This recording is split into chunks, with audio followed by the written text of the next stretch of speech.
The rusted handcuffs bit into Khalil Rahman's wrists as Inspector Farid dragged him through the dust-choked streets of Wazirabad. Children scattered like startled birds, their curious eyes following the spectacle of their village's most respected elder being hauled away like a common criminal. The midday sun blazed mercilessly overhead, casting harsh shadows that seemed to mock the dignity Khalil had cultivated over 15 years of careful existence in this forgotten corner of the tribal belt. "You made a mistake this time, old man," Farid spat, his grip tightening on Khalil's arm. "Harboring militants providing safe passage, we have witnesses now." Khalil said nothing, his weathered face betraying no emotion as they approached the police station.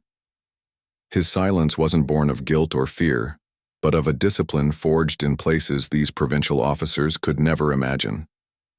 Behind his calm exterior, his mind catalogued every detail: the number of constables, their positioning, the single exit route, the loose brick in the station's north wall that he'd noted during his years of patient observation. The interrogation room reeked of stale tobacco and desperation. Farid slammed a manila folder onto the scarred wooden table, photographs spilling across its surface like accusations. Images of trucks crossing the border at night, figures exchanging packages in shadowed alleyways, and there, Khalil's own face captured in grainy surveillance footage. "Explain these," Farid demanded, his voice echoing off the concrete walls. Khalil studied the photographs with the measured attention of a man examining prayer beads. Each image told a story, but not the one Farid believed he was reading. The truck convoy wasn't smuggling weapons. It was delivering medical supplies to refugee camps. The shadowed exchange wasn't drug money changing hands. It was intelligence, documents being passed to handlers who would never know his real name. "I am a simple tribal elder," Khalil replied, his voice steady as mountain stone. "I help my people survive." Farid's laugh was bitter. "Simple? You speak 5 languages fluently. Your calluses aren't from farming, they're from weapons training. And this?" He produced a small device no larger than a coin. "This was found sewn into your jacket lining. Very sophisticated for a simple tribesman." The communication device gleamed under the harsh fluorescent light, its presence more damning than any photograph. Khalil's pulse remained steady, even as he recognized the potential catastrophe of its discovery. Years of preparation, countless lives hanging in the balance, all threatened by this moment of careless exposure. "Perhaps you planted it there," Khalil suggested mildly. Farid's hand struck like a viper, the slap echoing sharply. "Don't test my patience. We know you're connected to the recent border incidents. American drones have been unusually active in your region. Coincidence?" For the first time, something flickered behind Khalil's eyes. Not fear, but calculation. The mention of drone activity meant his real work was succeeding, perhaps too well. His cover story as a tribal elder facilitating cross-border family reunions had provided perfect justification for his movements, but it had also made him visible to those who preferred shadows. Outside, the call to prayer drifted through the barred window, its haunting melody a reminder of faith tested by duty. Khalil closed his eyes briefly, not in prayer but in preparation. 15 years of careful construction, the reputation, the relationships, the trust of an entire community, now balanced on the edge of a knife. Inspector Farid leaned back in his chair, studying his prisoner with newfound respect. "You're not what you seem, are you, Khalil Rahman?" The question hung in the air like smoke from a distant fire, carrying implications that could reshape everything both men believed they knew about justice, loyalty, and the price of serving something greater than oneself. 23 years earlier, Lieutenant Khalil Rahman stood at attention in the underground briefing room of Pakistan's Inter-Services Intelligence Headquarters, his dress uniform crisp despite the sweltering Islamabad heat, above ground. At 25, he possessed the lean intensity of a born soldier, but it was his eyes that had caught the attention of Colonel Ashraf, eyes that could shift from fierce determination to innocent curiosity within moments. "Your psychological profile is unique, Lieutenant," Colonel Ashraf observed, studying the file spread before him. "Top percentile in strategic thinking, fluent in Pashto, Urdu, Arabic, Persian, and English. Most importantly, you have the rare ability to completely inhabit a role. Your instructors describe it as psychological chameleoning. The colonel's words echoed in the sterile chamber as Khalil processed the implications. 3 months of specialized training had led to this moment, the final briefing for Operation Silent Guardian, a long-term intelligence placement that would require him to disappear entirely from his former life. The tribal regions are becoming increasingly volatile, Colonel Ashraf continued, activating a wall-mounted map dotted with red markers. Foreign fighters, arms smuggling, and the growing influence of extremist factions threaten regional stability. We need eyes and ears in places where traditional intelligence gathering fails. Khalil's jaw tightened as he absorbed the scope of his assignment. How long, sir? Indefinitely. Perhaps years. Perhaps decades. The colonel's voice carried the weight of absolute authority. You will become Khalil Rahman, tribal elder. Your military service record will be classified beyond top secret. Your family will be told you died in a training accident.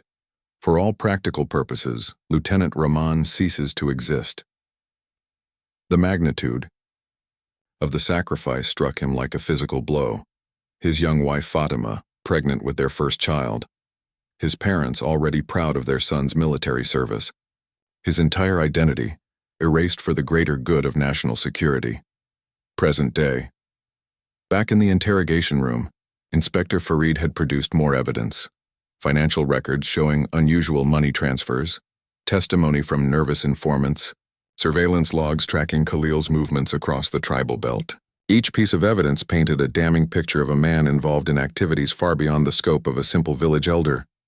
These bank records show deposits from unknown sources, Farid pressed, sliding the documents across the table. Large amounts, transferred through shell companies with Middle Eastern connections. Khalil examined the papers with practiced detachment, recognizing the careful work of ISI's financial support network.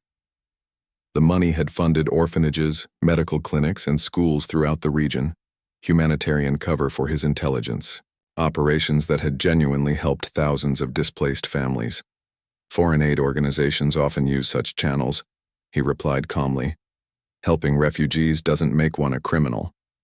But Farid's next revelation struck deeper. We've been watching you for 2 years, Khalil. Your pattern of movement corresponds exactly with intelligence activities along the Afghan border. Someone very high up wants to know who you really are. The implications were staggering. If his cover had been compromised at the highest levels, it meant either a security breach within ISI or worse, deliberate exposure by someone within the intelligence community itself. Years of patient work establishing networks of informants, identifying foreign operatives, and preventing terrorist attacks might all be unraveling. Khalil's mind raced through possibilities. His monthly reports to control had indicated increasing success in penetrating extremist recruitment networks. His identification of foreign arms suppliers had led to several successful interdictions. His intelligence on planned attacks had saved countless civilian lives. Perhaps his effectiveness had made him too valuable or too dangerous to certain interests.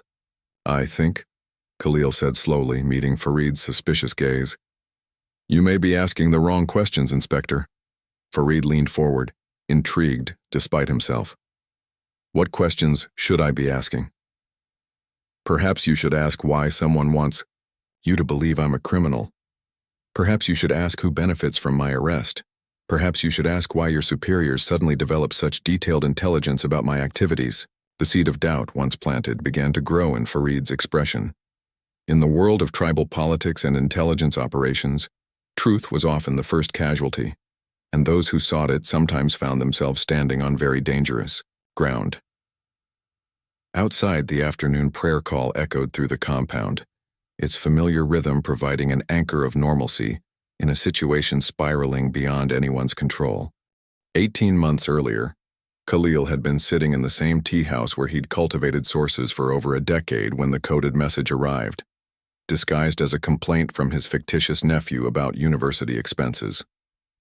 The message was simple.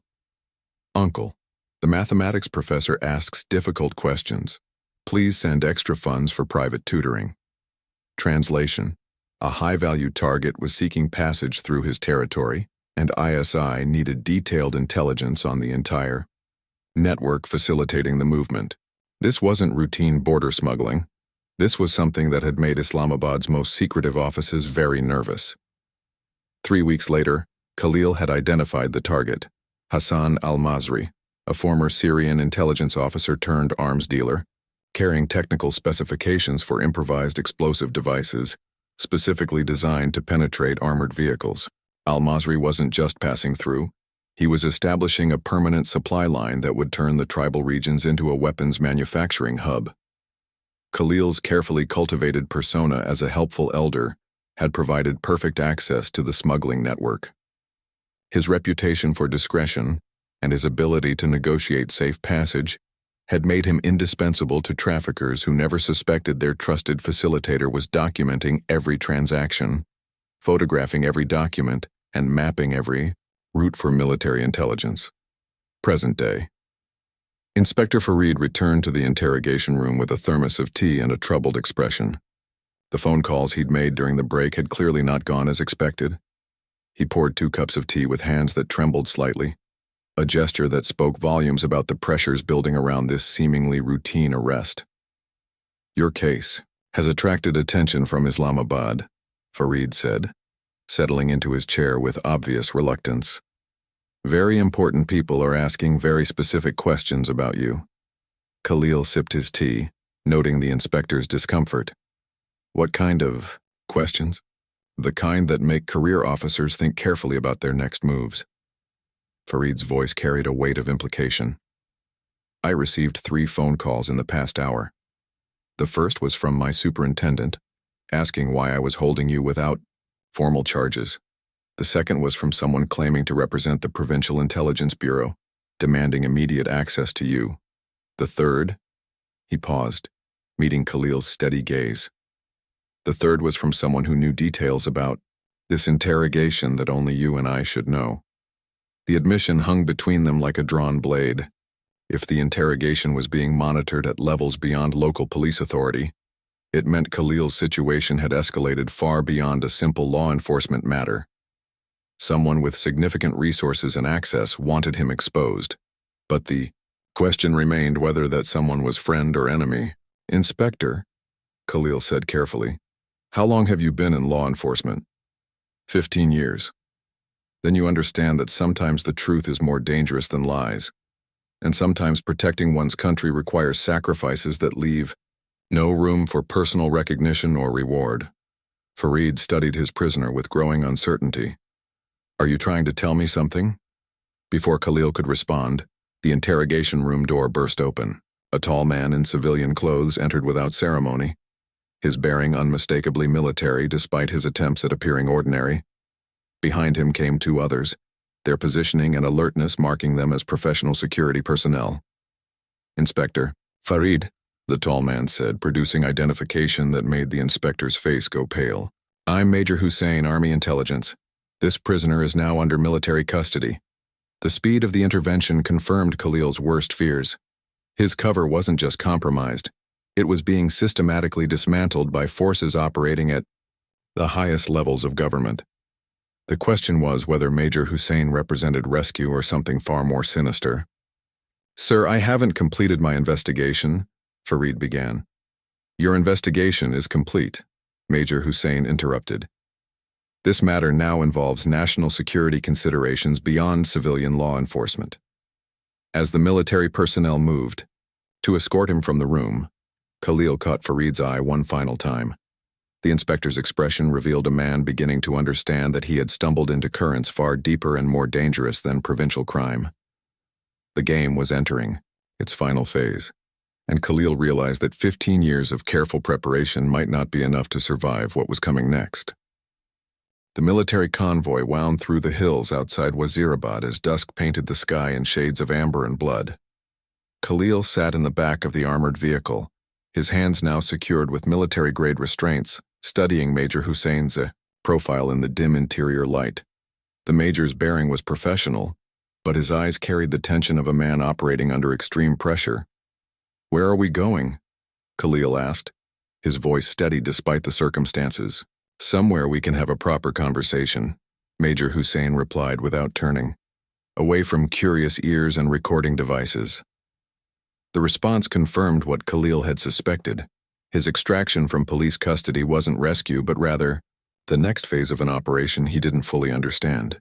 After 20 minutes of driving, the convoy stopped at an abandoned military checkpoint, its concrete bunkers standing like silent sentinels against the darkening sky.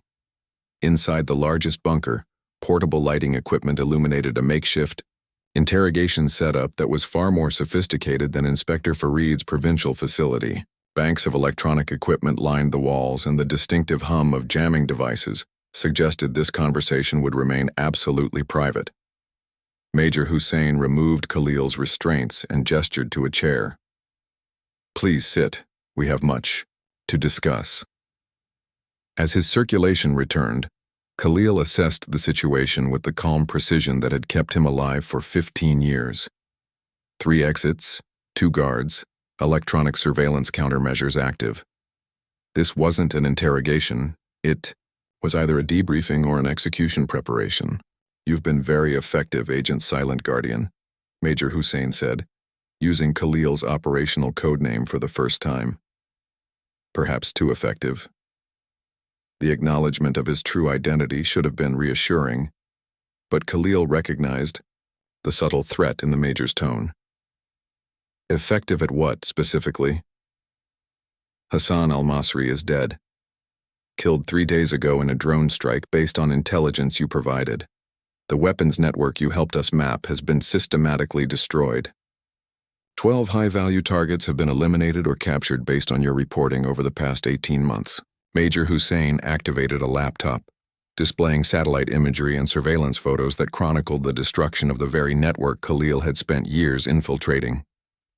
"Your work has been exceptional. Unfortunately, it has also made you extremely valuable to people who don't share our interests." The pieces began falling into place.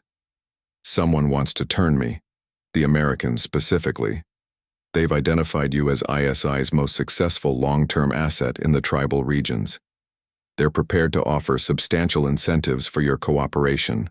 Money, safe passage to the United States, new identity, protection for your family." Khalil's blood froze. "My family?" "Your wife Fatima remarried, believing you were dead. She has 2 children now. Your parents died within 6 months of each other 5 years ago. Your sacrifice has been complete." Major Hussein's voice carried genuine sympathy. "But your daughter, your biological daughter, she's 22 now, a medical student in Karachi. Brilliant like her father." The emotional impact was devastating, but Khalil forced himself to process the tactical implications.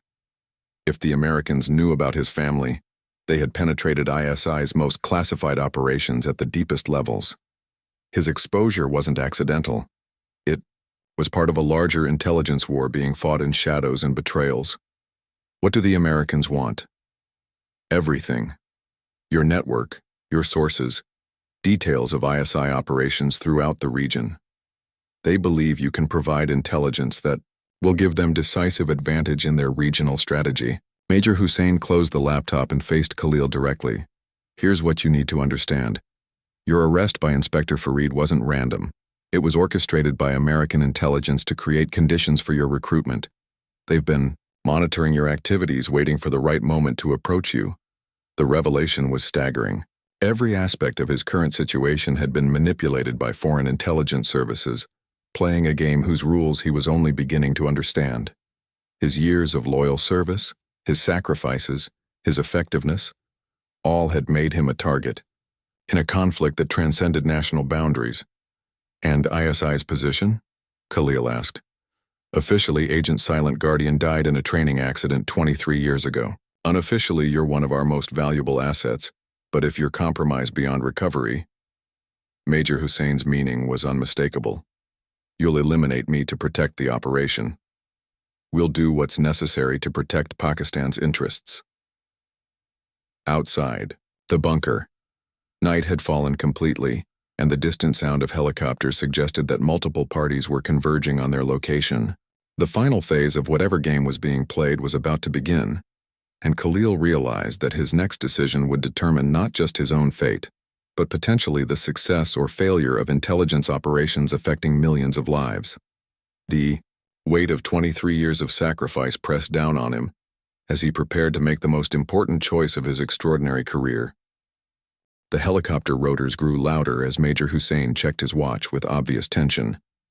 "We have perhaps 10 minutes before this location becomes untenable," he said, his professional composure beginning to crack. "I need your decision now." Khalil stood slowly, his mind processing the impossible complexity of his situation. Through the bunker's narrow window, he could see lights moving across the distant hills, ground vehicles approaching from multiple directions. The Americans weren't the only players converging on this location.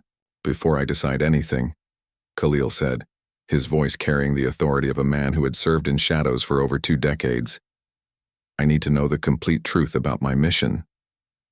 Major Hussein hesitated, then activated his secure communications device. "Control, this is Extraction Team Alpha. Request immediate authorization for full disclosure to Silent Guardian." The response crackled through encrypted speakers. "Authorization granted, tell him everything." What followed was a revelation that recontextualized Khalil's entire adult life. Operation Silent Guardian hadn't been simply about intelligence gathering in the tribal regions. It had been part of a larger, multi-generational strategy to prevent the emergence of a terrorist state spanning the Afghanistan-Pakistan border. Khalil's network hadn't just been providing tactical intelligence. It had been systematically identifying and eliminating the leadership structure of a movement that could have destabilized the entire region. The attacks you prevented, the weapons shipments you interdicted, the terrorist cells you helped us dismantle, Major Hussein explained rapidly. They were all connected to a single organization with backing from multiple state actors. Your work has prevented what our analysts estimated could have been a humanitarian catastrophe affecting millions of people. The scope of his impact was overwhelming.